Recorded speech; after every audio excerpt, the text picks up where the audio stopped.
സുഭാഷിതം.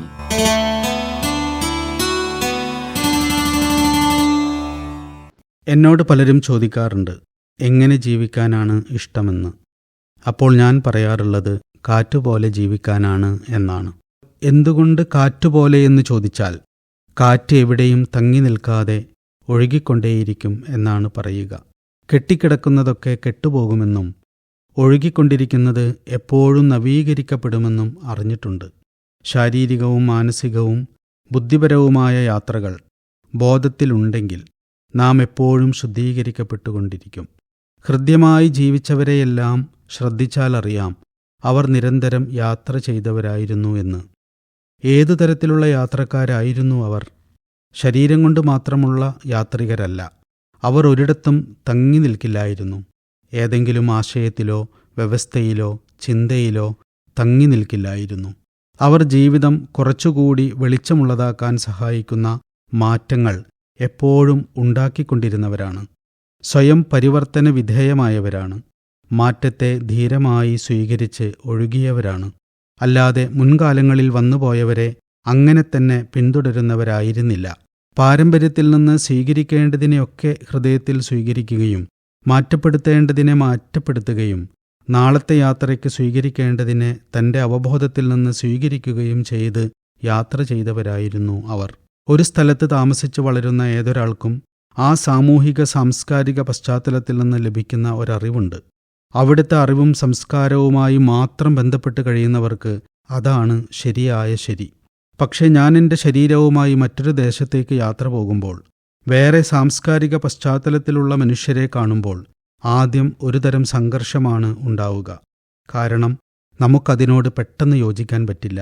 പക്ഷേ ആ ഒരു ഇടത്തെ കൂടി ചേർത്ത് വയ്ക്കാൻ കഴിഞ്ഞാൽ നമ്മുടെ ഇടത്തിന്, നമ്മുടെ ആകാശത്തിന് വികാസമുണ്ടാകും. സദാ പരിവർത്തനത്തിന് വിധേയരാവേണ്ടവരാണ് നമ്മൾ എന്ന അറിവ് യാത്ര സമ്മാനിക്കാറുണ്ട്. മാത്രമല്ല, എൻ്റെ ശരി പോലെ അനേക തരത്തിലുള്ള ശരികളുണ്ടെന്നും അതിലൊക്കെ ജീവിതമുണ്ടെന്നും എല്ലാ ശരികളെയും ചേർത്ത് പിടിക്കേണ്ടതുണ്ടെന്നും ഉള്ള അറിവ് നൽകിയിട്ടുള്ളത് സഞ്ചാരമാണ്.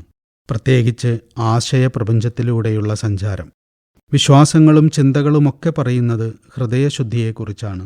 ഹൃദയശുദ്ധിയെ സഹായിക്കുന്ന തരത്തിലുള്ള എല്ലാ ചിന്തകളും വിശ്വാസങ്ങളും സ്വീകാര്യമാകുന്നത് നമ്മൾ വ്യത്യസ്തമായ ആശയങ്ങളിലൂടെ നിർബന്ധബുദ്ധിയില്ലാതെ യാത്ര ചെയ്യുമ്പോഴാണ്.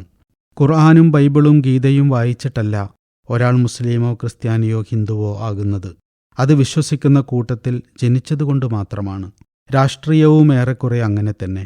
അതുകൊണ്ടാണ് മതവും രാഷ്ട്രീയവും വിചാരത്തേക്കാൾ വികാരത്തിന് പലപ്പോഴും അടിമപ്പെട്ടു പോകുന്നത്. ഞങ്ങൾ എന്ന വികാരമാണ് അവിടെ മുഖ്യം, അല്ലാതെ അറിവ്, സത്യം എന്ന അന്വേഷണമല്ല. മനുഷ്യനൊരു സംഘജീവിയാണ്.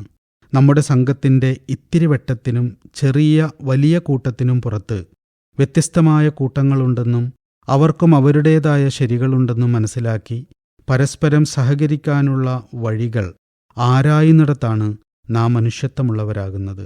അല്ലാതെ അവരവരുടെ ശരികൾ മൈക്കുകെട്ടി ഉച്ചത്തിൽ ഘോഷിക്കുമ്പോഴല്ല.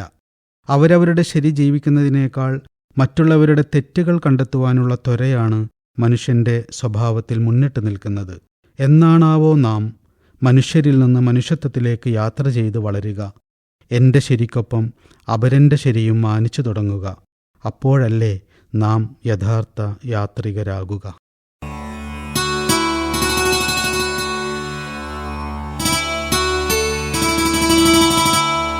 സുഭാഷിതം.